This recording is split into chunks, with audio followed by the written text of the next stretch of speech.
আলহামদুলিল্লাহ রাব্বিল আলামিন ওয়াসসালাতু ওয়াসসালামু আলা আশরাফিল আমবিয়া ওয়া সাইয়্যিদিল মুরসালিন নবিয়িনা মুহাম্মদ ওয়া আলা আলিহি ওয়া আসহাবিহি আজমাইন। আজকে আমরা তাফসীর শুরু করছি সূরা আলে ইমরানের 181 নম্বর আয়াত থেকে।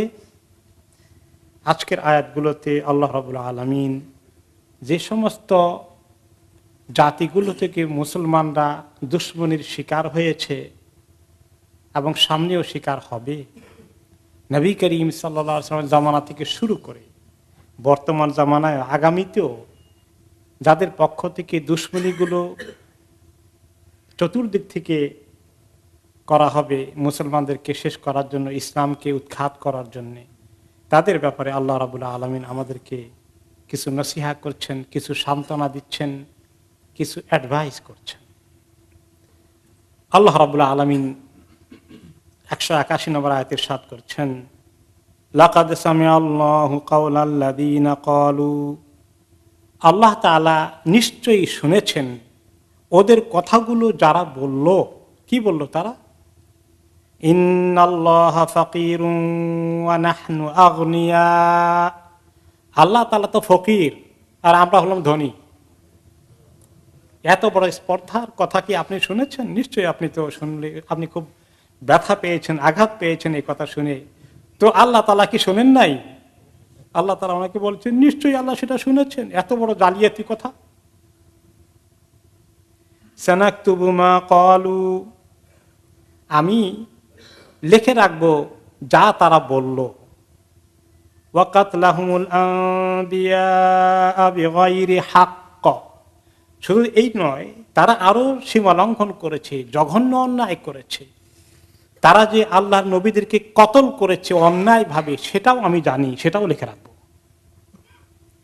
ওয়া নাকুলু যুকু আযাবাল হারিক, আর আমি আরো বলছি তাদেরকে, বলে দিচ্ছি, তখন বলবো যে তোমরা এই কঠিন দাউ দাউ করা আগুনের শাস্তি গ্রহণ করো, স্বাদ গ্রহণ করো।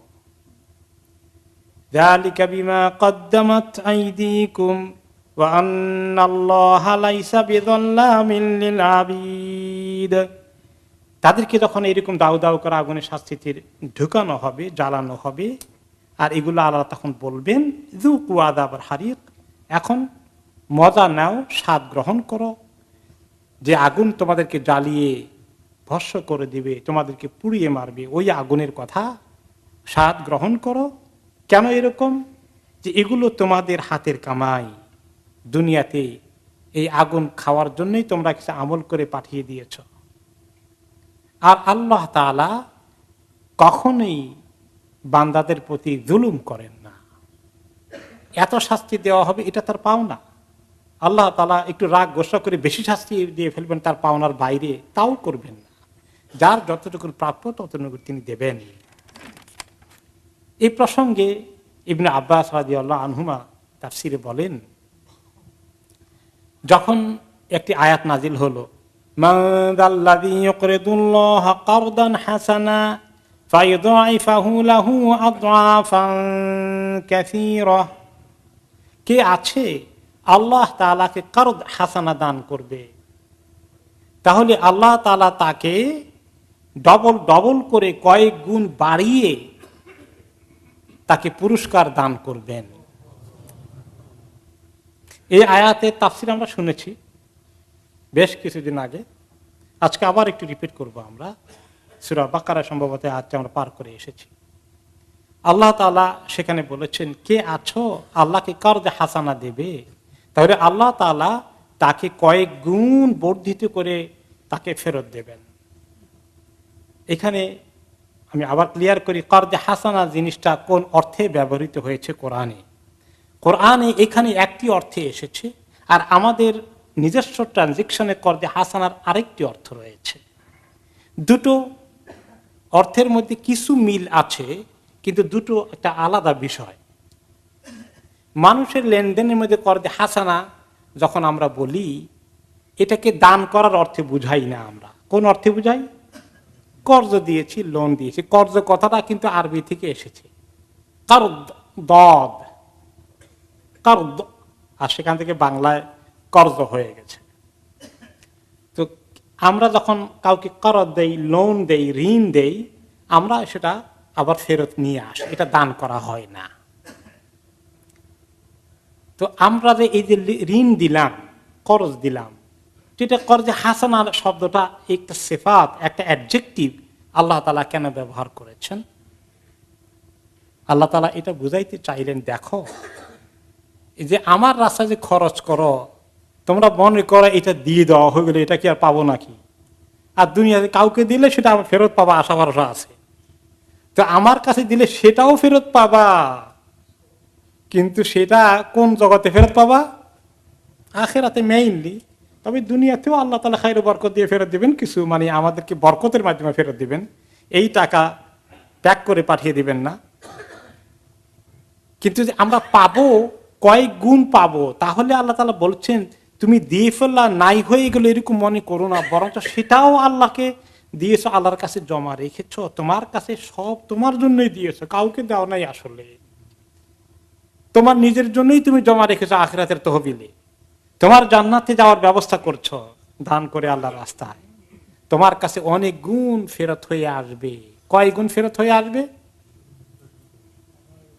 কমপক্ষে 10 গুণ, তারপরে বাড়তে বাড়তে 700 গুণ পর্যন্ত পৌঁছতে পারে। আর 700 গুণ হয়ে লিমিট না, আনলিমিটেড আছে। কিন্তু সেই কথা আরেক আয়াতে আছে, আল্লাহ তাআলা কি বলেছেন? ওয়ালা দাইনা মাজিদ, আমার কাছে আরো এক্সট্রা আছে, অতিরিক্ত। কাজে দান করো আল্লাহ রাস্তায়। এই যে আল্লাহ রাস্তায় দান করার আহ্বান আল্লাহ তাআলা জানালেন, ওই আয়াতটা শুনে এখন আহলে কিতাবের কেউ এসে বলল, ক্বালাতুল ইয়াহুদ, ইহুদি সম্প্রদায়ের লোকেরা এসে বলে, ইয়া মুহাম্মদ ইফতাকারা রাব্বুকা ফাসাআলা ইবাদাহুল করদ, আপনার রবের কি দুরবস্থা, তিনি কি গরিব হয়ে গেলেন? তিনি তার বান্দাদের কাছে কর্জে হাসানা চান, ঘটনা কি?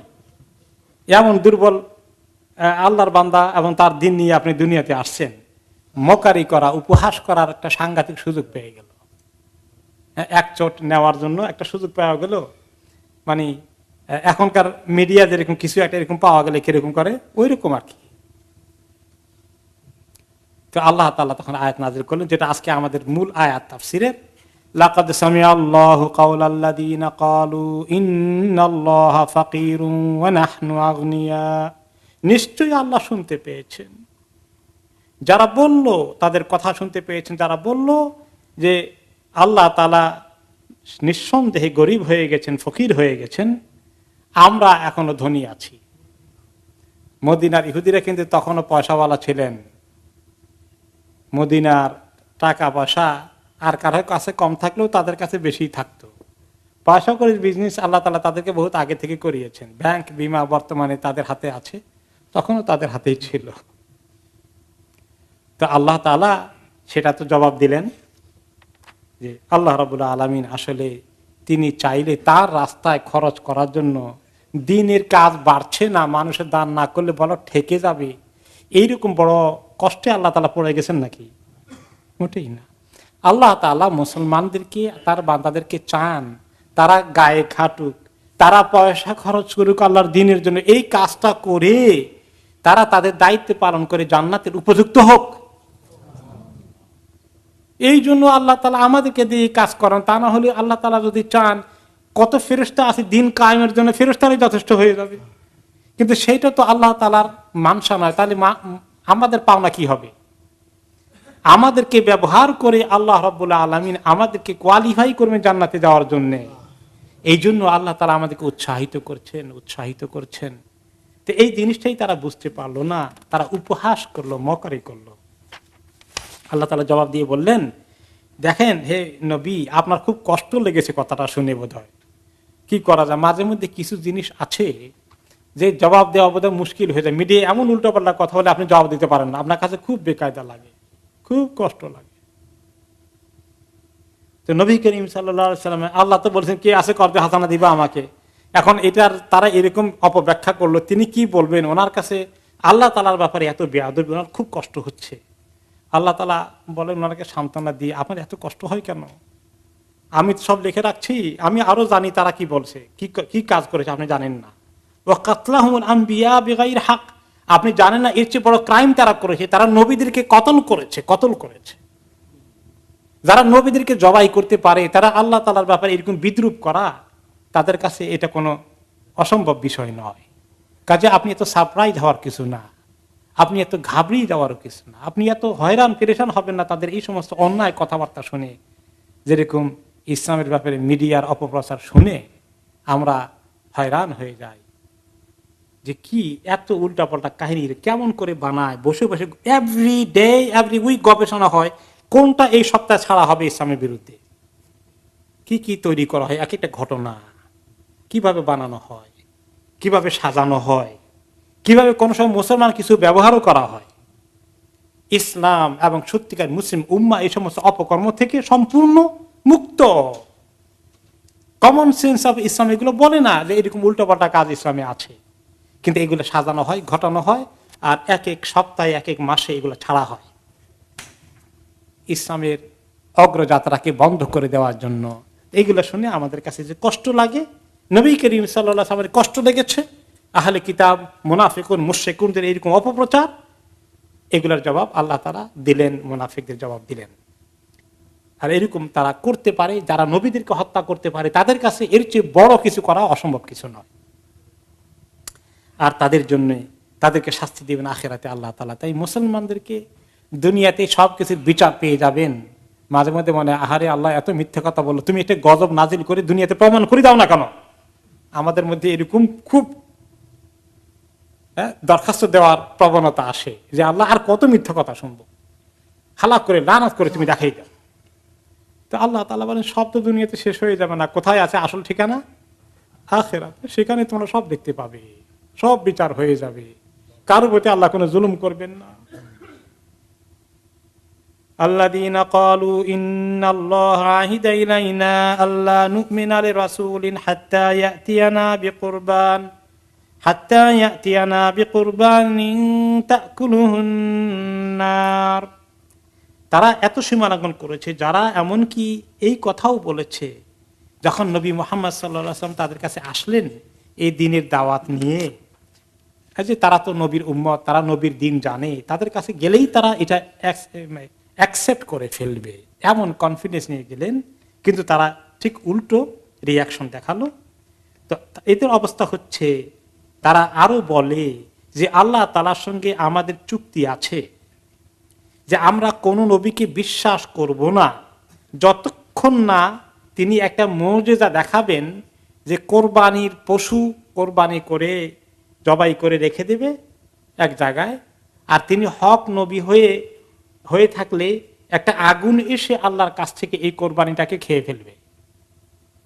তখন এরকম মুজিজা দেখালে তাকে বিশ্বাস করা যাবে। আপনি যদি হক নবী হন তাহলে এরকম হোক যে আপনি একটা কোরবানি করেন দেখি, আর এই কোরবানিটা পড়ে থাকুক এখানে, এরপরে দেখা যাবে যে আল্লাহর পক্ষ থেকে আসমান থেকে আগুন এসে এটাকে খেয়ে ফেলেছে। এইরকম আলামত যদি নিয়ে আসতে পারেন মুজিজা, তাহলে বিশ্বাস করা যায় আপনি নবী, তা না হলে আপনি নবী নন। তারা এরকম একটা চ্যালেঞ্জ করে বসলো। এরকম উনি আল্লাহ তাআলা ওনাকে দিয়ে কিছু মুজিজা দেখিয়েছেন, কিছু চ্যালেঞ্জ এসেছিল। মক্কায় তারা কি বলেছিল, চন্দ্রকে দ্বিখণ্ডিত করে দেখাও, ঈমান আনবো। দ্বিখণ্ডিত করে দেখানোর পরে তারা কি বলে, কিসের চন্দ্র দ্বিখণ্ডিত হয়েছে, একটা জাদুর ফলক, জাদুর একটা কিছু করানো হয়েছে, যেভাবে কি বলে কি নজরবন্দি করে চক্ষু মধ্যে কিছু দেখা যায় ভেলকিবাজি করে, এরকম কিছু হয়েছে। তো এদেরকে আল্লাহ তাআলা এরকম কোরবানি একটা করে দিয়ে আগুন এসে খেয়ে ফেললে তারা ঈমান কবুল করবে না, এটা আল্লাহ ভালো করেই জানেন। তো নবী করিম সাল্লাল্লাহু আলাইহি ওয়াসাল্লামকে আল্লাহ তাআলা সান্ত্বনা দেন, তিনি হয়তো মনে করেছেন যে আল্লাহ তারা যখন চাইছে দেখেই দাও না একটু, আমি কোরবানি করে দিয়ে আগুন এসে খেয়ে ফেলুক। তো ওনাকে আল্লাহ তাআলা সান্ত্বনা দিচ্ছেন, কাজ হবে না, আপনি যা আশা করছেন তা হবে না। আমি আপনাকে আরো বলি, কুল কাদ জাআকুম রুসুলুম মিন ক্বাবলি বিল বায়িনাতি ওয়া বিল্লাযী কুলতুম ফালিমা ক্বাতালতুমুহুম ইন কুনতুম সাদিকিন। হে নবী, আপনি তাদেরকে বলেন যে এইরকম বিভিন্ন মুজিজা নিয়ে আসার জন্য নবুয়তের আলামত নিয়ে আসার জন্য আমি নয়, আমার আগে তোমাদের বনি ইসরায়েলে অনেক নবী এসেছিলেন, তাদেরকে তোমরা এরকম কথা বলেছিলে যে আসো দেখি প্রমাণ নিয়ে। যখন প্রমাণ নিয়ে আসা হলো, তারপরেও তোমরা তাদেরকে ঈমান আনলে না, বরঞ্চ কি করেছে জানো? ফালিমা কাতালতুম, কেন তাদেরকে হত্যা করেছিলে বলো? ইন কুনতুম সাদিকিন, যদি তোমরা সত্যবাদী হয়ে থাকো। তোমাদের পূর্বপুরুষরা এরকম যুক্তি দেখিয়ে দেখে নবীদেরকে চ্যালেঞ্জ করেছে, নবীরা মুজিজা এরকম নিয়ে এসেছেন, এরপরেও তোমরা তাদেরকে হত্যা করেছিলে কেন বলো? তাহলে আল্লাহ তাআলা নবী মুহাম্মদ সাল্লাল্লাহু আলাইহি ওয়াসাল্লামকে মেসেজ দিলেন যে আপনি মনে রাখবেন না, এই আবদার পূরণ করলেই তারা ঈমান এনে ফেলবে, আমি তাদেরকে চিনি ভালো করে, কোনো কাজ হবে না। আল্লাহ তাআলা ওনাকে আরেকটু সান্ত্বনা দিচ্ছেন, ফাইন কাযযাবুকা ফাকাদ কুযযিবা রুসুলুম মিন ক্বাবলিক জাউ বিল বায়িনাতি ওয়াজ যুবুরি ওয়াল কিতাবিল মুনির। হে নবী, তারা যদি আপনাকে মিথ্যাবাদী বলে থাকে, আপনাকে মানতে অস্বীকার করে থাকে, তাহলে মনে রাখবেন আপনার আগে এরকম অনেক নবী রসুলকে তারা মিথ্যাবাদী বলেছে, তাদের প্রতি ঈমান আনতে অস্বীকার করেছে, যারা অনেক বাইয়িনাত দলিল প্রমাণ মুজিজা আলামাত নিয়ে এসেছিলেন, জুবুর অনেক রকমের সহিফা কিতাবপত্র নিয়ে এসেছিলেন, ওয়াল কিতাবিল মুনির একদম আলোকিত কিতাব নিয়ে এসেছেন। এগুলো সত্ত্বেও তারা দেখে শুনেও তারপরেও তারা প্রত্যাখ্যান করেছে, রিজেক্ট করেছে ঈমান আনতে, এবং বলেছে ইন আনতুম ইল্লা তাকদিবুন, তোমরা মিথ্যাবাদী, এরকম করে তারা সরে চলে গিয়েছে। কাজেই আপনি এমন কিছু মনে করবেন না যে একটু দেখাইলেই বোধহয় কিছু একটা মুজিজা তারা ঈমান এনে ফেলবে, কখনো নয়। আল্লাহ তাআলা ওনাকে আরো সান্ত্বনা দিচ্ছেন যে দুনিয়ার মধ্যে এরকম চলতে থাকবে, হক এবং বাতিলের এই ফয়সালা আখিরাতে গিয়েই হবে ফাইনালি। তবে আমি চাই, আল্লাহ তাআলা বলতে চান যে দুনিয়ার মধ্যে যারা নবীর পথে চলবেন তারা এই চ্যালেঞ্জ মোকাবেলা করেই দিনের কাজ এগিয়ে নিয়ে যাবেন, তাহলে তাদের জন্য আখিরাতের রাস্তাটা তাদের ক্লিয়ার হয়ে যাবে। এই কঠিন পরিস্থিতি, পরীক্ষা, চ্যালেঞ্জ, অগ্নি পরীক্ষা মোকাবিলা করে করে জান্নাতে যাওয়ার জন্য, জাহান্নাম থেকে বাঁচার জন্য মুসলিম উম্মাহকে রেডি হতে হবে। পরের আয়াতে আল্লাহ তাআলা বলছেন, কুল্লু নাফসিন যায়িকাতুল মাউত, প্রত্যেকটি নাফসকে মৃত্যুর স্বাদ গ্রহণ করতে হবে, প্রত্যেকটি ব্যক্তিকে মরতে হবে। মানুষ মাত্রই মরণশীল, এই দুনিয়ায় পার্মানেন্টলি কেউ থাকবে না, খুব বেশি দিনও থাকার সুযোগ নাই, একটা লিমিট আছে। যারা লম্বা হায়াত পায় 60, 70, 80, তারপরে আর যদি হায়াত থাকেও কতদূর কাজে লাগে, কতদূর উপভোগ করা যায় তেমন না। আজকে সকালে যখন মসজিদে এসেছি, হুইল চেয়ারে বসে আছেন 92 বছরের এক বুড়ো মানুষ, সোমালিয়ান সম্ভবত। আমি অফিসে গেলাম, একজন খবর দিলেন যে ওই মুরব্বী লোকটি আপনার সঙ্গে দেখা করতে চায়, একটু আপনার সঙ্গে আলাপ করবে 1 মিনিট। আমি আসলাম, এসে বললেন যে আমার বয়স 92 বছর, এখন সূরা কেরাতে কিছু ভুলে গিয়েছি, একটু দোয়া করবেন আমার জন্য, এই কথাটাই বলবেন শুধু বাচ্চারা। তো আমি চিন্তা করলাম সুবহানাল্লাহ, যে আল্লাহ তাআলা যে বলেছেন যাকে হায়াত একটু বেশি দেওয়া হয়, আমরা তো হঠাৎ করে মরে গেলে আরে মরে গেলাম, শেষ হয়ে গেলে এরকম মনে করি, চলে গেল তাড়াতাড়ি, আর একটু হায়াত পাইলে কতদূর এনজয় করা যাবে। আর আল্লাহ তাআলা কি বলেছেন, লাকাইলা লা ইয়ালাম মিন বাদি ইলমিন শাইআ, যে অনেক কিছু জানার পরে আবার বুড়ো হয়ে যখন একদম বুড়ো হয়ে যায়, তখন মানুষ একেবারে শিশুর মতো হয়ে যায়। এত জানার পরে এখন তার স্মরণ শক্তি, জ্ঞান সব লোপ পেয়ে গেছে, তাই না? তো কাজেই কুল্লু নাফসিন যায়িকাতুল মাউত, প্রত্যেককেই মৃত্যুবরণ করতে হবে, একটা ফিক্সড টাইম দেওয়া আছে, তারপরে চলে যেতে হবে। ওয়া ইন্নামা তুওয়াফাউনা উজুরাকুম ইয়াওমাল কিয়ামা, আর তোমাদেরকে পুরস্কার দেওয়া হবে কিয়ামতের দিন, তোমাদের পাওনাকে পরিপূর্ণভাবে দান করা হবে। ওই কাজটাই চলতেছে দুনিয়ার মধ্যে।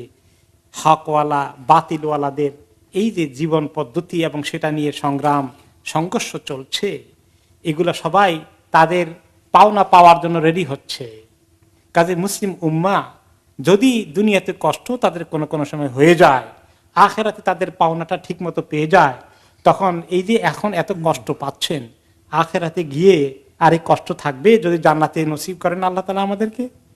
যে আল্লাহ এত মিডিয়ার যন্ত্রণা এখনো পর্যন্ত সাফার করছে, আর বলবেন নাকি? আর বলবেন না। যে আপনি যদি টিকে থাকেন আর জান্নাত পেয়ে যান, এই পরীক্ষার বিনিময়ে জান্নাত পেয়েছেন বুঝবেন, তখন বুঝবেন যে আল্লাহ পরীক্ষাটা তো বড় কাজের জিনিস ছিল, সেটা না হলে তো জান্নাত পেতামই না। হ্যাঁ, কাজে মন খারাপ করা যাবে না।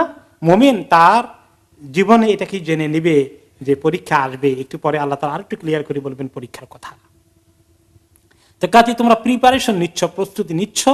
ইন্নামা তুওয়াফাউনা উজুরাকুম ইয়াউমাল কিয়ামা, আসলে কিয়ামতের দিন তোমাদেরকেই পরীক্ষা করা হবে। এই যে প্রত্যেকটি ব্যক্তিকে মৃত্যুবরণ করতে হবে, এই প্রসঙ্গে একটা হাদিস এসেছে, যখন নবী করিম সাল্লাল্লাহু আলাইহি ওয়াসাল্লামের ইন্তেকাল হয়ে গেল, তখন সাহাবীরা শুনতে পারলেন, কোন কোন রিওয়ায়াতে এসেছে জাআতি তাজিয়া জাআহুম আতিন ইয়াসমাউনা হিসসাহু ওয়া লা ইয়ারাউনা শাখসাহু। যে মুসলিম উম্মত শুনতে পেলেন কে যেন তাদেরকে আওয়াজ করে তাজিয়া দিচ্ছে। তাজিয়া মানে হলো সান্ত্বনা দিচ্ছে শোকের মধ্যে এসে। আমাদেরকেও ইন্তেকাল করলে আমরা শোক সান্ত্বনা দিই কিভাবে? চেষ্টা বলি যে দেখেন আপনার আব্বা চলে গেছেন, আল্লাহ তাআলার কাছে তো ওনার হায়াত এরকমই মুকদ্দার ছিল, যেদিন আল্লাহ তাআলা দুনিয়াতে পাঠিয়েছেন তার 50,000 বছর আগে লিখে রেখেছেন কতদিনের জন্য পাঠাচ্ছেন। তা আপনার আব্বা কিন্তু একদিন আগেও ইন্তেকাল করেন না, ঠিক ওই দিন ইন্তেকাল করেছেন। এটা মেনে নিতে হবে, আমরা সবাই একদিন চলে যাব, সবাইকে চলে যেতে হবে, এই কথা আমরা শুনাই, তাই না? বলি তো এরকম, এটাকে বলা হয় তাজিয়া, সান্ত্বনা দেওয়ার চেষ্টা করা। সাহাবায়ে কেরাম শুনতে পেলেন যে কে আসছে, কথা বলছেন, তার উপস্থিতি মনে হতো না, ফিল করছেন, কিন্তু তাকে দেখা যাচ্ছে না। সে কি বলে? ফাকাল আসসালামু আলাইকুম আহলাল বাইত ওয়া রাহমাতুল্লাহি ওয়া বারাকাতুহু। বিশেষ করে নবী করিম সাল্লাল্লাহু আলাইহি ওয়াসাল্লাম পরিবারের লোকেরা শুনতে পেলেন, হে আল্লাহর নবীর পরিবারের লোকেরা, তোমাদের প্রতি সালাম। আর কি বললেন? কুল্লু নাফসিন যায়িকাতুল মাউত, প্রত্যেকটি নফস মৃত্যুবরণ করবে, মৃত্যুর স্বাদ গ্রহণ করবে। ওয়া ইন্নামা তুওয়াফাউনা উজুরাকুম ইয়াউমাল কিয়ামা, কিয়ামতের দিন তোমাদের সবাইকেই, মৃত্যুর পরে কিয়ামতের দিন যখন উঠানো হবে, তোমাদের সবাইকে আমলের যাজা দেওয়া হবে পরিপূর্ণভাবে। ইন্না ফিল্লাহি আযাআন মিন কুল্লি মুসিবা, মনে রেখো প্রত্যেক মুসিবতেই আল্লাহর কাছে আসার মধ্যে সান্ত্বনা রয়েছে। নাকি খালি হাউ মাউ করে চিৎকার করলে সান্ত্বনা পাওয়া যায় না। কার কাছে আসলে সান্ত্বনা পাওয়া যাবে? আল্লাহর। আল্লাহ আমাদেরকে পরীক্ষা থেকে মাফ করুক। যখনই খবর পেলাম প্রিয়জনকে হারিয়ে ফেলেছি, মনে যে কষ্ট আছে, একটা হিট করে, তখন কি করা দরকার? ওযু করে 2 রাকাত নামাজ পড়ে ফেলি, তাই না? সেজদার মধ্যে গিয়ে আল্লাহর কাছে চোখের পানি ফেলি, আল্লাহর কাছে সবর চাই, এবং যদি মাইয়িতের জন্য দোয়া করি, তাহলে সেখানেই সান্ত্বনা আছে। তাহলে আল্লাহর কাছে মুসিবতের মধ্যে সান্ত্বনা আছে, আর কোনো জায়গায় নেই। এই খবর দেওয়া হলো। খালাফা মিন কুল্লি হালিক, আর যে চলে গেল তারপরে তার জায়গায় সান্ত্বনা পাওয়ার জন্য, তার জায়গা দখল করার জন্য, তার জায়গায় দায়িত্ব পালন করার জন্য আল্লাহই ব্যবস্থা করে দিবেন। এতিম করে চলে গেছে, তাদেরকে কে দায়িত্ব নেবে সেটার ব্যবস্থা আল্লাহর কাছে আছে। তোমরা পেরেশান হইও না, আল্লাহর কাছে আসো। ওয়াদারাকা মিন কুল্লি ফাইত, যেটা হারিয়ে যায় সেটা পাওয়ার সান্ত্বনা আল্লাহর কাছেই একমাত্র পাওয়া যায়, সেটার ক্ষতিপূরণ আল্লাহর কাছেই হয়। অনেক সময় আমরা বলি এই মৃত্যুর কোনো ক্ষতিপূরণ নেই, মানুষ বলে আর কি, কিন্তু হাদিসে দেখি ওয়াদারাকা মিন কুল্লি ফাইত, যত ক্ষতি হয়ে যায় পূরণের ব্যবস্থা আল্লাহর কাছেই আছে। এই ক্ষতি পোষানো যাবে না। আর এইরকম মানুষ বলে যে মানুষ অতিরিক্ত আবেগবশত বলে, কিন্তু আল্লাহর কাছ থেকে মেসেজ আসে না, আল্লাহর কাছে ক্ষতিপূরণের ব্যবস্থা আছে। ফাবিল্লাহি সিকু ওয়া ইয়াহু ফারজু, কাজেই হে আহলে বাইত এবং এই উম্মত, তোমরা আল্লাহর উপরই ভরসা করো, তোমরা ভরসা হারিও না। এই জন্য ওমর রাদিয়াল্লাহু আনহু ভরসা একরকম একটু কমেই গেল। কি বললেন? সর্বনাশ, সব শেষ, আল্লাহ নবী চলে গেলে তার কিচ্ছু নাই। এই খবরদার কেউ বলবো না আল্লাহ নবী মারা গেছেন, বললে তাকে শেষ করে দেব। আবু বকর রাদিয়াল্লাহু আনহু কিভাবে সান্ত্বনা দিলেন আমরা গত কয়েক মাস আগে তাফসীর শুনেছি। তাহলে আল্লাহর উপরে তাওয়াক্কুল করতে হবে, যে উনি চলে গেলেন, কি হবে এখন, কি হবে, এই পরিবার চলবে কেন, সর্বনাশ না, এগুলো চিন্তা করো না, এগুলো তাওয়াক্কুলের অভাব। আল্লাহর উপরে তাওয়াক্কুল করে ফেলো। ওয়া ইয়াহু ফারজু, একমাত্র আল্লাহর কাছেই চাও, উপায় খুঁজে বের করো, তিনি ব্যবস্থা করবেন। ফাইনাল মুসাবা মান হুরিমা সাওয়াব, ফাইনাল কথা যে আগন্তক যাকে দেখা যায় না তিনি বলছেন, সান্ত্বনা দিচ্ছেন। আর ফাইনাল কথা বললেন, দেখো আসল মুসিবতে পড়ে গেছে ওই লোক যে লোক সওয়াব মিস করে ফেলেছে, যে কোনো সওয়াব পেল না, সে আসল মিস করলো। প্রত্যেকটি শোক সংবাদ, নিজের প্রিয়জনের মধ্যে, নিজের মাল সম্পদের মধ্যে লোকসানের খবর, যে কোনো ক্ষতিগ্রস্ত, যে কোনো হারানোর সংবাদ আপনার কাছে আসে, এর মধ্যে আপনার জন্য বিরাট পুরস্কার আছে যদি সবর করি আর ইন্না লিল্লাহি ওয়া ইন্না ইলাইহি রাজিউন পড়ি, আল্লাহর কাছে সবরের জন্য দরখাস্ত দেই, দোয়া করি, তাহলে আমার জন্য ওই শোকের মুহূর্তে, হারানোর মুহূর্তে বিশাল পুরস্কার আছে। ওইটা যে মিস করে ফেললো, সে আসল হারালো, সে সর্বহারা হয়ে গেল। তা না হলে যে ব্যক্তি সবর করলো সে অনেক কামিয়াব হয়ে গেল। আসসালামু আলাইকুম ওয়া রাহমাতুল্লাহি ওয়া বারাকাতুহু, এই কথা বলে তিনি বিদায় নিয়ে ফেলেন, আর তার কোনো উপস্থিতি টের পাওয়া গেল না। আল্লাহর পক্ষ থেকে কেউ একদিন এসেছেন, কোন কোন রেওয়ায়েতে আসে তিনি খিদর আলাইহিস সালাম, কোন কোন রেওয়ায়েতে আসেন তিনি জিবরাইল আলাইহিস সালাম, উম্মতকে এবং নবীর পরিবারকে সান্ত্বনা দিতে এসেছেন, দেখা দেন নাই, কিন্তু তার আওয়াজ শোনা গেছে। তো ওইখান থেকে আমরা কিভাবে তাজিয়ত জানাতে হবে, শোক নিতে, সান্ত্বনা নিতে হবে, সান্ত্বনা দিতে হবে, এখানে আমরা লেসন পেলাম, তাই না? যে বিপদে আপদে কোন শোক সংবাদে আল্লাহর কাছে ধর্ণা দেওয়া, অতিরিক্ত শোকে কাহিলে অস্থির হয়ে চিল্লাচিল্লি করে বিলাপ করা, এগুলোর মধ্যে কোনো ফায়দা নেই। তো আল্লাহ তাআলা এখানে আমাদেরকে বললেন যে দেখো, এই দুনিয়ার পরীক্ষা নিরীক্ষা শেষে তোমরা সবাই মৃত্যুবরণ করবে, কাফেরও মরবে, মুনাফিকও মরবে, আহলু কিতাবও মরবে, তোমরাও মরবে। আর ওখানে গিয়ে আসল বিচার দরবার দুনিয়াতে হলো না, তাই না? দরবার তো হয় নাই, মিথ্যা প্রপাগান্ডা হয়ে গেছে, তহমত দেওয়া হয়েছে, হ্যাঁ, উল্টা মিডিয়া প্রচার হয়েছে, কোনো জায়গায় কোনো বিচার নাই, সব অন্যায়। সেখানে গিয়ে বিচার হচ্ছে, তারা তাদের পাওনা পাবে, তোমরা তোমাদের পাওনা পাবে। ফামান যুহজিহা আনিন নারি ওয়া উদখিলাল জান্নাহ ফাকাদ ফাজ। মনে রেখো, যে ব্যক্তি কোন রকমে, তাকে কষ্ট করে হলে, টানা হেঁচড়া করে হলেও সে যদি জাহান্নাম থেকে বেঁচে যায় আর জান্নাতে তাকে প্রবেশ করিয়ে দেওয়া হয়, সে কামিয়াব হয়ে গেল। আর যে এটা মিস করলো, সে কত বড় ক্ষতিগ্রস্ত হয়ে গেল, সে সর্বনাশের সম্মুখীন হয়ে গেল, সর্বহারা হয়ে গেল। যে টানাটানি করে হলেও জান্নাতে যায়, টানাটানির এক্সাম্পল হাদিসে এসেছে। কিরকম? যে সবচেয়ে পরে যে যার দুর্বল আমল নিয়ে জান্নাতে যাবে, তার অবস্থা হলো অনেক নেক আমল আছে কিন্তু অনেক গুনাহ আছে। এখন গুনাহগুলো কিন্তু সব জাহান্নামে যাওয়ার মতোই গুনাহ, কিন্তু আল্লাহ তাআলা তাকে মাফ করে দেবেন ঠিকই, কিন্তু গুনাহ তো করছে, তারে একটুখানি ভয় দেখাবেন আল্লাহ ভালো করে। সে যখন পুলসিরাত পাড়ি দেবে, যেতে তার বাকিরা দৌড়ে চলে যাচ্ছে, আসল নেককাররা বাতাসের বেগে যাচ্ছে, রকেটের বেগে যাচ্ছে, দৌড়ে যাচ্ছে আমল অনুযায়ী, সাইজ অনুযায়ী। এখন সে কেউ হেঁটে যাচ্ছে, দৌড়তে পারে না, পাও আর এর চেয়ে বেশি চলে না, কারণ আমল আর বেশি নাই। এখন কেউ কেউ হাঁটতেও পারে না, তার আমল, নেক আমল কমে গেছে। কেমন করে যায়? হামাগুড়ি, ক্রলিং করে যায়, হামাগুড়ি দিয়ে যাচ্ছে। পুলসিরাত পাড়ি দিচ্ছে হামাগুড়ি দিয়ে। হামাগুড়ি দেওয়া বুঝুন তো, বেবিরে হামাগুড়ি দেয় না হাঁটার আগে? আবার কেউ হাঁটি হাঁটি পা পা বেবির মতো কুদিন হাঁটে, আবার পড়ে যায়, আবার হামাগুড়ি দেয়, আবার হাঁটে। লেটেস্ট যে হলো, সর্বশেষ যে কোয়ালিটি লোকগুলো যাবে, তারা হামাগুড়ি দিচ্ছে।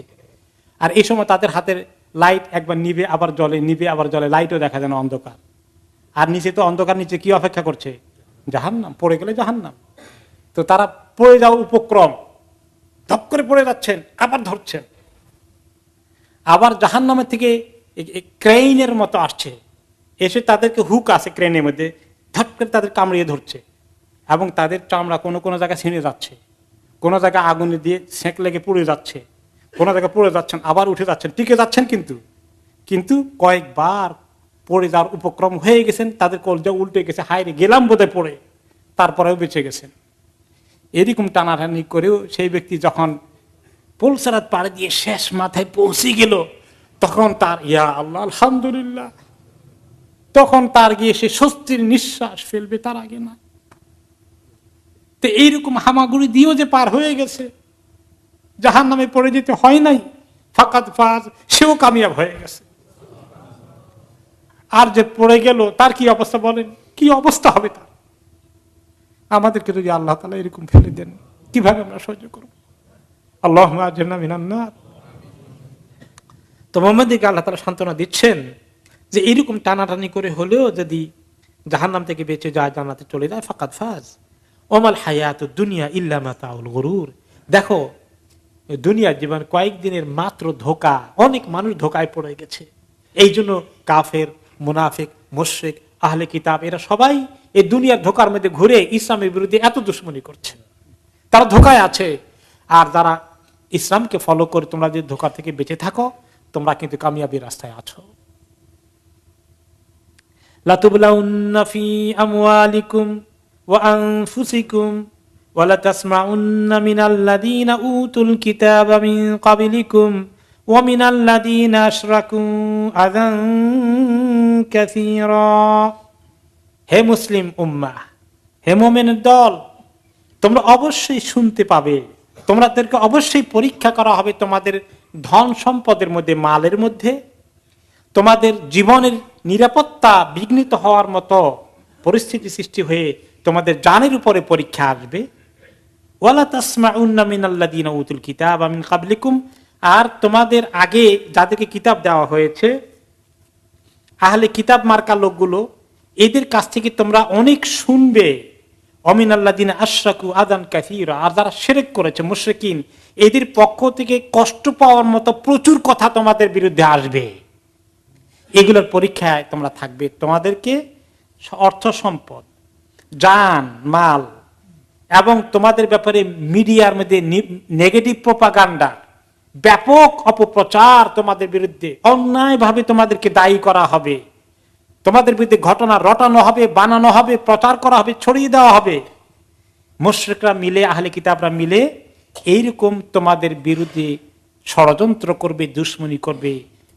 এগুলো অবশ্যই করবে, অবশ্যই করবে। এমন কষ্টের পরিস্থিতি তোমাদেরকে পার হওয়া লাগবে। এখন আপনি যখন খবর শুনেন বলেন যে কোন জমানায় আসলাম, এত পরীক্ষায় পড়ে গেলাম, এখন কোন জায়গায় যাই, কিভাবে এই পরীক্ষা থেকে বাঁচি, আপনি খালি রাস্তা খোঁজেন। রাস্তা কি একেবারে সহজে রেডি হয়ে আছে?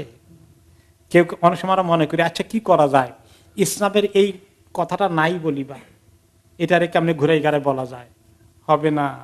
ইসলামকে ধুয়ে মুছে যতই সাফ করেন, এই তাওহীদ এক আল্লাহ, এই কথাটাও তারা শুনতে পারবে না। আপনি যতই ইসলামকে ঢাকার চেষ্টা করেন, কাজ হবে না। তারা এই অপপ্রচার করবেই যতক্ষণ আপনি দ্বীনের উপরে আছেন। এরকম কষ্ট মোকাবিলা করতে হবে। এবং অন্য আয়াতে আল্লাহ তাআলা বলেছেন, ওয়ালা নাবলুওয়ান্নাকুম বিশাইইম মিনাল খাউফি ওয়াল জু'i ওয়া নাকসিম মিনাল আমওয়ালি ওয়াল আনফুসি ওয়াস সামারাতি ওয়া বাশশিরিস সাবিরিন। তো এরকম জান মাল, ব্যবসা বাণিজ্য, কৃষি কর্ম, চাকরি বাকরি সব কিছুতেই আপনাকে এই কঠিন পরীক্ষা পার হবেন। কাকে কোন জায়গা দিয়ে কোন পরীক্ষা আল্লাহ তাআলা করবেন, কাউকে স্বাস্থ্যগত অসুবিধা দিয়েও আল্লাহ পরীক্ষা করবেন। বিভিন্ন তরিকায় এই পরীক্ষা হতে থাকবে। এবং পরীক্ষা করে করে আল্লাহ তাআলা আমাদেরকে কি করেন, পাক সাফ করেন, গুনাহ মাফ করে দেন। আমাদেরকে আল্লাহ তাআলার কাছে যাওয়ার জন্য টিকে থাকলে সবর করে করে আল্লাহ তাআলার কাছে নিষ্পাপ হয়ে যাওয়ার ব্যবস্থা করে দিচ্ছেন আল্লাহ তাআলা। এখন কি করতে হবে? সবর করতে হবে। সবর, ধৈর্য হারা হওয়া যাবে না। ওয়া ইন তাসবিরু ওয়া তাত্তাকু ফাইন্না যালিকা মিন আজমিল উমুর, যদি সবর করো আর আল্লাহ তাআলাকে তোমরা ভয় করো, তাহলে মনে রেখো, টিকে থাকো, তাহলে এটা বিশাল একটা মনোবলের পরিচয়, বড় সিদ্ধান্তের পরিচয়, অনেক বড় ঈমানের পরিচয় হবে এটা। আল্লাহ তাআলা আমাদেরকে এই পরীক্ষা করছেন। আর পরীক্ষা করলে পাশ করে যদি করি, অবাশশিরিস সাবিরিন, তাহলে যারা এই সবর করে করে এই পরিস্থিতি মোকাবিলা করছে তাদের জন্য আপনি সুসংবাদ দান করুন। অবাশশিরিস সাবিরিন, তাদেরকে সুসংবাদ দান করুন। কি পরীক্ষা করে নবী করিম সাল্লাল্লাহু আলাইহি ওয়াসাল্লাম মোকাবিলা করলেন, যে একটা ঘটনা সিরাতে পাক থেকে আমরা শুনি। মদিনায় তিনি যখন হিজরত করে গেলেন, তখনও মদিনায় সবাই ইসলাম কবুল করেনি, বেশ কিছু বাকি আছে। তিনি একদিন তখন একটি গাধায় চড়ে, নবী করিম সাল্লাল্লাহু আলাইহি ওয়াসাল্লাম কখনো উঠে চড়েছেন বেশি সময়, আবার কোন কোন সময় উঠ ছিল না, কিসে চড়েছেন? গাধায় চড়েছেন। তো গাধায় চড়াটা কিন্তু গরিব মানুষে গাধায় চড়ে, আর ধনী মানুষে উট অথবা ঘোড়ায় চড়ে। এটা হলো আরব দেশের কারবার। তো তিনি হাম্বল, তিনি নিজেকে কখনোই এরকম, তো ওনার প্যাস্টিজ কনসার্ন নাই যে গাধায় চড়ে গেলাম কি মনে করবে লোকেরা। হ্যাঁ, অনেকে আমরা মনে করি যে দাওয়াতি দিনে কাজ করেন খুব স্মার্ট হওয়া লাগবে। খুব স্মার্ট না হয়ে গেলে তো লোকেরা তেমন পাত্তা দিবে না। এই যে পোশাক আশাক, কাপড় চোপড়, গাড়ি ঘোড়া, এগুলো যদি খুব খুব খুব একেবারে স্মার্ট হয়ে যায়, তাহলে অনেক লোক ইসলামের দিকে আসবে। এরকম কেউ কেউ অনেক সময় চিন্তা করেন, ফর্মুলাও দেন। কিন্তু রাসূলুল্লাহ সাল্লাল্লাহু আলাইহি ওয়াসাল্লাম যখন উট পেয়েছেন উঠে চড়েছেন, ঘোড়া পেয়েছেন ঘোড়া চড়েছেন। তাই বলে আবার ঘোড়া উঠ পাইলে না সেটা দরকার না, আমি এখানে শুধু গাধার মধ্যেই থাকবো, তাও না। গাধা পেয়েছেন গাধায় চড়েছেন, নর্মাল, যখন যেটা আছে তখন সেটা। কোনো সময় তিনি ছেঁড়া কাপড় পরেছেন, কোনো সময় দামি জুব্বা পরেছেন, যখন যেটা সুযোগ আছে, নর্মাল লাইফ তিনি কাটানোর চেষ্টা করেছেন। তো তিনি গাধায় চড়ে গেলেন একটি এলাকার মধ্যে, যে এলাকায় বেশ কিছু লোকের একটা সমাবেশ ছিল। সেই এলাকায় যাওয়ার কারণ ছিল সাদ ইবনে উবাদা রাদিয়াল্লাহু আনহু, তিনি অসুস্থ হয়ে পড়েছিলেন। তিনি কিন্তু মুসলমান ছিলেন। বনির হারিফ এলাকায়, মদিনা মূল এলাকা থেকে একটু দূরে ওনাদের কবিলার উপস্থিতি। যাওয়ার পথে তিনি যে জায়গা দিয়ে ক্রস করলেন সেখানে আরেকটি কবিলা ছিল, সেখানে ওই কবিলার একটা সমাবেশ ছিল। এখানে ছিল আব্দুল্লাহ ইবনে উবাই ইবনে আবি উবাই ইবনে সুলুল, রাইসুল মুনাফিকিন আব্দুল্লাহ ইবনে উবাই। সে তার সাঙ্গপাঙ্গ নিয়ে ওখানে তারা একটা মিটিং এর মতো ছিল। তিনি দেখলেন যে এখানে কিছু লোকজন আছে, আমি দাওয়াত দেই। তখন আব্দুল্লাহ ইবনে উবাই মুনাফিক হয় নাই, মানে মুসলমান, কালেমা পড়ে নাই, নামকা ওয়াস্তে হলেও, দেখানোর জন্য হলেও সে কালেমা পড়ে নাই। তিনি তার কাছে গিয়ে তার দলের ভিতরে ওখানে ঢুকলেন, গিয়ে বললেন। তখন সেই জায়গার মধ্যে তখন কিন্তু আব্দুল্লাহ ইবনে উবাই আছে, তার কিছু সহচর আছে, কিছু মুশরিক আছে, কিছু মুসলমানও ওই এলাকা সেখানে ছিল। এরকম একটা কবিলার একটা মিটিং, সোশ্যাল কিছু একটা এখানে ছিল। এবং কিছু ইহুদিও ছিল, আবার কিছু মুসলমানও ছিল, মুশরিকিনও ছিল, সব রকম ছিল। আর ওই মুসলিমে একজন ছিলেন আব্দুল্লাহ ইবনে রাওয়াহা রাদিয়াল্লাহু আনহু, যিনি মুসলমান হয়ে গেছেন এবং নবী করিম সাল্লাল্লাহু আলাইহি ওয়াসাল্লামকে জানার থেকে বেশি ভালোবাসেন, তিনিও ছিলেন। ওইখানে যখন গিয়ে পৌঁছলেন, ওনার গাধাটাকে নিয়ে থামালেন। তো গাধা যখন একটু হেঁটে যায় মরুভূমির মধ্যে, তখন রাস্তার দিকে একটু ধুলা উড়ে। ওনাকে দেখেই আব্দুল্লাহ ইবনে উবাই, তার গলায় স্কার্ফ ছিল, সে নাকের মধ্যে ধুলা থেকে বাঁচার জন্য স্কার্ফ দিয়ে নাক ধরলো আর বললো, লা তুকবিরু আলাইনা, এই সময় গাধা গাধা নিয়ে এসে আমাদেরকে ধুলাবালি করবেন না তো এলাকার মধ্যে। নবী করিম সাল্লাল্লাহু আলাইহি ওয়াসাল্লামকে ইনসাল্ট করার জন্য এই কথা বলে ফেললো। দাওয়াতি কাজ করতে গেলে খালি হালুয়া রুটি খাওয়ানো হয়, পোলাও মুরগি খাওয়ানো হয়, মাঝে মধ্যে এরকম দুর্ব্যবহার মোকাবিলা করতে একটা জাহেলি উঠে উল্টাপাল্টা মন্তব্য করবে। আপনাকে এগুলা ফেস করেছেন আল্লাহ নবীরা, সমস্ত দায়ীরা করেছেন। ফাসাল্লামা রাসূলুল্লাহ সাল্লাল্লাহু আলাইহি ওয়াসাল্লাম সুম্মা ওয়াকাফা, তিনি শুনলেন সেটা, কিন্তু তিনি কোনো রিয়াকশন দেখালেন না।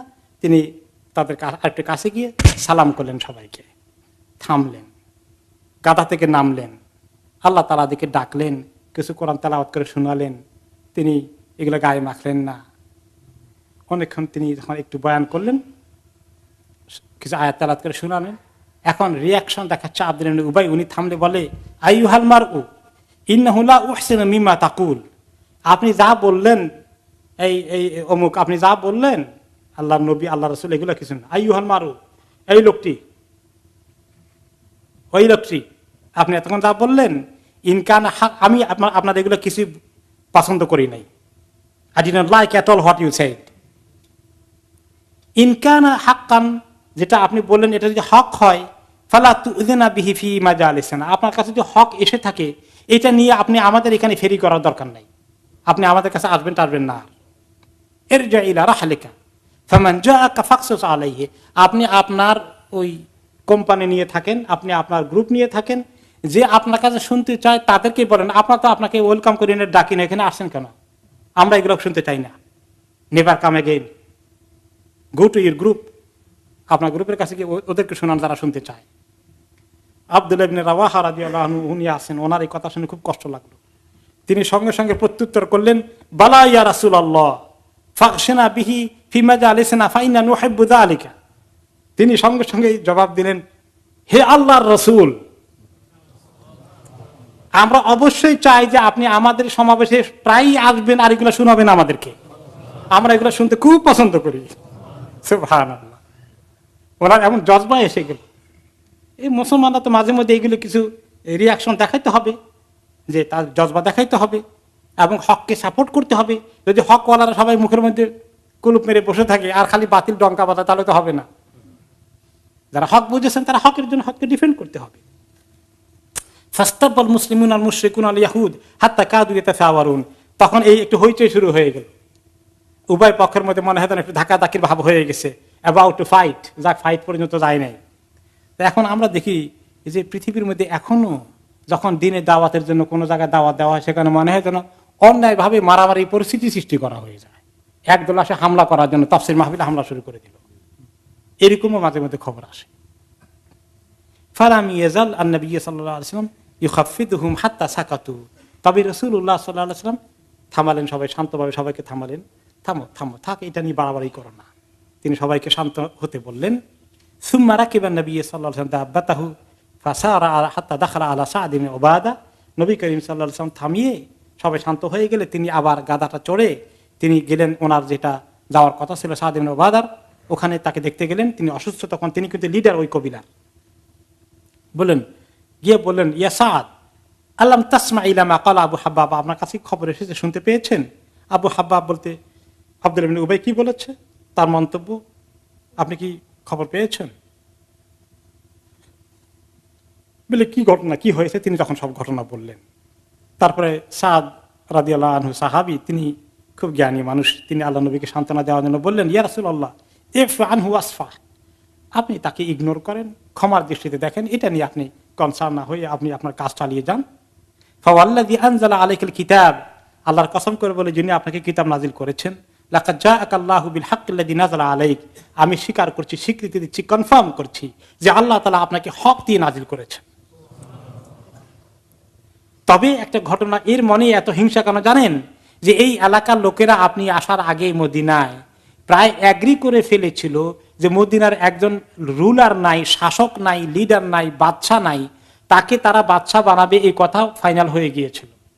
এর মধ্যেই তার মুকুটও তৈরি হয়ে গেছে, শুধুমাত্র ফর্মাল একটা অনুষ্ঠানে বাকি আছে। তার মধ্যেই মদিনার অনেক লোক ইসলাম কবুল করে আপনাকে দাওয়া দিয়ে নিয়ে এসেছে, আপনি চলে এসেছেন। এখন তার রাজা হওয়ার স্বপ্ন সব ধূলিসাৎ হয়ে গেছে, এখন তো আপনি মদিনার লিডার হয়ে গেছেন অলমোস্ট। এই জন্য তার মনে এত হিংসা। তো আল্লাহ তাআলা আপনাকে যে হক দিয়েছে, আপনি হক নিয়ে চলতে থাকেন। তখন এই কথা বোঝার পরে নবী করিম সাল্লাল্লাহু আলাইহি ওয়াসাল্লাম অনেকটা সান্ত্বনা পেলেন। এরপরে তিনি ইগনোর করলেন ব্যাপারটাকে, আর তিনি তেমন গায়ে মাখেননি। এরপরে কন্টিনিউ করতে থাকলো। তার ঘটনা আরো আসে যে যখন বদরের যুদ্ধ হয়, তার আগ পর্যন্ত সে ইসলাম কবুল করেনি। বদরের যুদ্ধ হওয়ার পরে সে যখন দেখলো যে মোটামুটি বদরের যুদ্ধ তো মুসলমানরা উইন করে ফেলেছে, তাই না, এবং মক্কার কাফেরদের লিডার সহ 70 জন হত্যা করা হয়েছে, বাকি 70 জনকে বন্দী করা হয়েছে, তখন সে বলা শুরু করে দিল তার সাঙ্গপাঙ্গের মধ্যে, ক্বালা আব্দুল্লাহ ইবনে উবাই ওয়া মাআহু মিনাল মুশরিকিন ওয়া আবদাতুল আওসান, অনেক মূর্তি পূজারী, অনেক মুনাফিক মাইন্ডেড লোকেরা, তারা বলল, হাযা আমরুন কাদ তাওয়াজ্জাহা, মনে হচ্ছে এই ব্যাপারটা তো একেবারে ছেড়ে দেওয়ার মতো না, মনে হয় মোহাম্মদ কিছু একটা করেই ফেলবে, মনে হচ্ছে সে মনে হয় যেন কিছু একটা ঘটাই ফেলবে, তার কিছু বিজয় লাখার, ভালোই বিজয় হওয়ার সম্ভাবনা দেখা দিয়েছে, চলো এক কাজ করি, আমরা ইসলাম কবুল করে ফেলি। মোটামুটি মনে হয় যেন ইসলাম কবুল করলে এখন সুযোগ সুবিধার দিন আসতেছে, আমরা খামাকা মিস করার দরকার নাই, আমরা ভালো একটা পজিশন পেয়ে যাবো, চলো। ফাবায়াউ রাসূল আলাল ইসলাম ফাবায়াউ ওয়া আসলামু, তারপরে তারা বায়াত করলো, ইসলাম কবুল করলো। তাদের মধ্যে কেউ কেউ আল্লাহ রাব্বুল আলামিন তাদেরকে হক বোঝার তৌফিক দিলেন, বাকিগুলো কি হয়ে গেল, মুনাফিক হয়ে গেল। এই ঘটনা আসলো। এখন এদের কাছ থেকে, মুনাফিকদের কাছ থেকে, তথাকথিত মুসলিম কাছ থেকেও দুশমনী, শুধু মুশরিকিনদের পক্ষ থেকে নয়, আহলে কিতাব ইহুদি নাসারাদের পক্ষ থেকে নয়, তথাকথিত মুসলিমদের পক্ষ থেকে হয়ে গেল। এখন এই জমানায় এরকম মুনাফিক আছে না নাই? এমন মুনাফিক আছে, বিলিভ মি, তারা অন্তর থেকে ইসলামকে ঘৃণা করে, কিন্তু বাইরে ডিক্লেয়ার করে না যে আমি মুসলমান নাই, আর শুধু নামাজ পড়ে না, রোজা রাখে না, তাই নয়। এরকম বেনামাজি অনেক মুসলমান আছে, কিন্তু ইসলামের ব্যাপারে এত দুশমনী নাই। কিন্তু অনেক মুসলিম আছে, ইসলামের ব্যাপারে তাদের সাংঘাতিক দুশমনী। তারা চায় যে মুসলমানদের জমিন থেকে ইসলাম টোটালি আউট হয়ে চলে যাক।